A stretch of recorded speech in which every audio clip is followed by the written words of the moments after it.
झारखंड की अर्थव्यवस्था की गाड़ी पटरी पर तो लौटी, पर दौड़ाने की है चुनौती। आय बढ़ाने और फिजूल खर्ची पर सख्ती से रोक से निकलेगा रास्ता। हेमंत सरकार के दूसरे बजट से लोगों की उम्मीदें बढ़ी। नमस्कार, आजाद सिपाही विशेष में आपका स्वागत है। मैं हूं राकेश सिंह। झारखंड की हेमंत सोरेन सरकार के दूसरे बजट और इसके पहले विधानसभा में पेश की गई आर्थिक समीक्षा से एक बात साफ हो गई है कि राज्य की अर्थव्यवस्था की गाड़ी कोरोना काल से निकलकर पटरी पर आ गई है, लेकिन अब इसे दौड़ाने की बड़ी चुनौती है। बजट प्रस्तावों में जिन चमकीले दिनों की परिकल्पना की गई है, उन्हें यथार्थ में बदलना आसान नहीं होगा, क्योंकि झारखंड पर कर्ज का बोझ लगातार बढ़ता जा रहा है। ये बेहद संतोषजनक है कि राज्य के प्रत्येक नागरिक पर 26,000 रुपए का कर्ज होने के बावजूद झारखंड अपनी विकास दर को देश के स्तर से अधिक बनाए रखने में सफल रहा और पिछले साल के मुकाबले इस साल राज्य की माली हालत अच्छी है। ये स्थिति तब बनी है जब कोरोना महामारी के कारण राज्य की तमाम आर्थिक गतिविधियां लगभग बंद थीं और औद्योगिक उत्पादन शून्य के करीब पहुंच गया था। लॉकडाउन के दौरान सामाजिक मोर्चे पर अत्यधिक दबाव झेल चुकी अर्थव्यवस्था की गाड़ी को पटरी पर लाने की चुनौती को हेमंत सरकार ने सफलतापूर्वक पार कर लिया है, लेकिन आगे का रास्ता कठिन है। इसके लिए जहां आय बढ़ाने के साधन तलाशने होंगे, वहीं फिजूल खर्ची पर सख्ती से रोक और अनुत्पादक खर्चों में कटौती से बात बन सकती है। झारखंड की अर्थव्यवस्था के भविष्य का विश्लेषण करती आजाद सिपाही ब्यूरो की विशेष रिपोर्ट। झारखंड की हेमंत सोरेन सरकार ने अपने दूसरे बजट में राज्य की अर्थव्यवस्था की जो भावी तस्वीर प्रस्तुत की है, उससे कोरोना काल में बुरी तरह प्रभावित इस राज्य में उम्मीद की रोशनी जरूर फैली है। लेकिन इस बात में भी कोई संदेह नहीं है कि आगे का रास्ता कठिन और चुनौतीपूर्ण होने वाला है। बजट से एक दिन पहले विधानसभा में पेश आर्थिक समीक्षा से पता चलता है कि झारखंड की माली हालत पिछले साल बेहद खराब रही।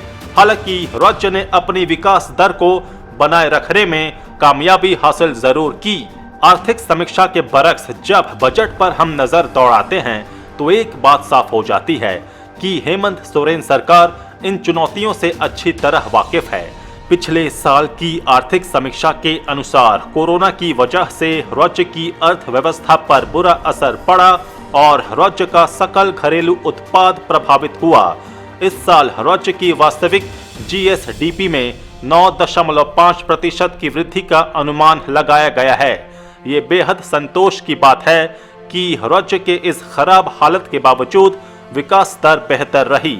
राज्य की खराब वित्तीय स्थिति का पता इससे चलता है कि चालू वित्तीय वर्ष के अंत में राज्य पर कर्ज का बोझ बढ़कर 1 लाख करोड़ रुपए से अधिक हो जाएगा। राज्य का हर व्यक्ति 26,000 रुपए से अधिक का कर्जदार हो जाएगा।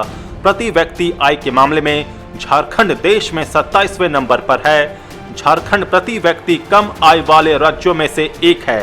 सिर्फ बिहार, असम, मध्य प्रदेश, मणिपुर और उत्तर प्रदेश ही झारखंड से पीछे हैं। 2011-12 में झारखंड प्रति व्यक्ति आय के मामले में 24वें स्थान पर था, वहीं 2018-19 में ये 26वें स्थान पर पहुंच गया।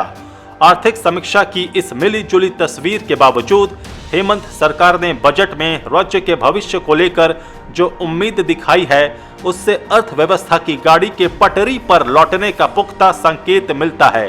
ये रास्ता झारखंड जैसे राज्यों के लिए बेहद कठिन है, क्योंकि यहाँ की अर्थव्यवस्था लंबी अवधि की आर्थिक गतिविधियों पर ही निर्भर है। खनिजों की रॉयल्टी और सेस के अलावा बड़े उद्योगों से होने वाली आय पर अब राज्य सरकार का कोई नियंत्रण नहीं है।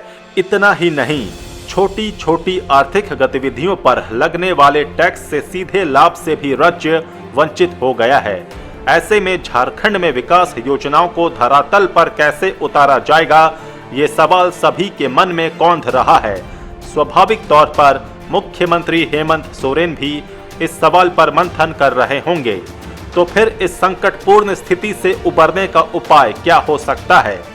झारखंड की अर्थव्यवस्था का विश्लेषण करने पर निष्कर्ष यही निकलता है कि राज्य को विकास का वैकल्पिक मॉडल तैयार करना होगा। ये एक ऐसा मॉडल होना चाहिए जिसमें खर्च कम हो और उससे आमदनी का नियमित स्रोत पैदा हो सके। इसके लिए सबसे जरूरी है लोगों को उत्पादक कार्यों से जोड़ना। इसके साथ फिजूल खर्ची पर रोक और अनुत्पादक खर्च में कटौती भी करनी होगी। लोगों को मुफ्त में कुछ भी देने से पहले इसके संभावित परिणाम का विश्लेषण जरूरी है। अमेरिका के चर्चित सामाजिक राजनीतिक टीकाकार मैथ्यू आर्नोल्ड ने अपने एक लेख में कहा कि यदि किसी समाज को बर्बाद करना है तो उसे मुफ्तखोरी की आदत लगा दो, यानी लोगों को मुफ्त में सब कुछ दे दिया जाए तो उनकी काम करने की आदत धीरे धीरे खत्म हो जाएगी और उनका समाज पंगु बन जाएगा। इस कथन को झारखंड को समझना होगा। लोगों को खाली जमीन को जोतने या उन पर पौधे लगाने के काम में लगाया जा सकता है। झारखंड के सामने दूसरा विकल्प छोटी छोटी योजनाओं को तेजी से पूरा करने की हो सकती है। बड़ी योजनाओं में पैसा भी अधिक खर्च होता है और समय भी अधिक लगता है। इस पर भी सख्ती से रोक लगाने से समस्या कुछ हद तक खत्म हो सकती है। इनके बदले ऐसी छोटी छोटी योजनाएं तैयार की जाए जिन्हें कम समय में उत्पादकता से जोड़ा जा सकता है। इससे जहां लोगों को रोजगार मिलेगा वहीं राज्य के खजाने पर बोझ भी कम होगा। साथ ही योजनाएं जितनी जल्दी पूरी होंगी राज्य की आमदनी भी उतनी जल्दी बढ़ेगी। कहा जाता है कि यदि छोटी छोटी योजनाओं पर काम लगातार चलता रहे तो फिर कोई बड़ा काम भी छोटा लगने लगता है। इसलिए पहला ध्यान छोटे कामों पर लगाया जाना चाहिए। इस बात में कोई संदेह नहीं है कि झारखंड का आगे का सफर कठिन है। हेमंत सरकार ने फिजूल खर्ची रोकने के लिए बेहद सख्त कदम उठाए हैं। ये भी हकीकत है कि झारखंड को अपना रास्ता खुद तय करना होगा। राज्य को अपने ही संसाधनों पर निर्भरता बढ़ानी होगी। कुटीर और लघु उद्योगों को जितना अधिक प्रोत्साहन मिलेगा आर्थिक गतिविधियां उतनी ही तेज होंगी। लॉकडाउन के कारण रुकी पड़ी विकास की गाड़ी को दोबारा स्टार्ट करने के लिए अतिरिक्त ताकत और ईंधन की आवश्यकता है। मुख्यमंत्री ने इस जरूरत को पूरा करने की दिशा में ठोस कदम तो बढ़ाया है, लेकिन इसमें आम लोगों को भी मदद करनी होगी।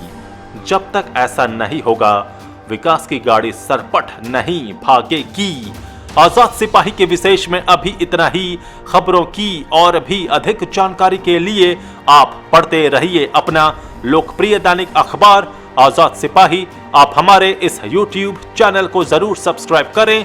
आप हमारे Facebook पेज को भी जरूर लाइक करें। जुड़े रहिए आजाद सिपाही के साथ। धन्यवाद।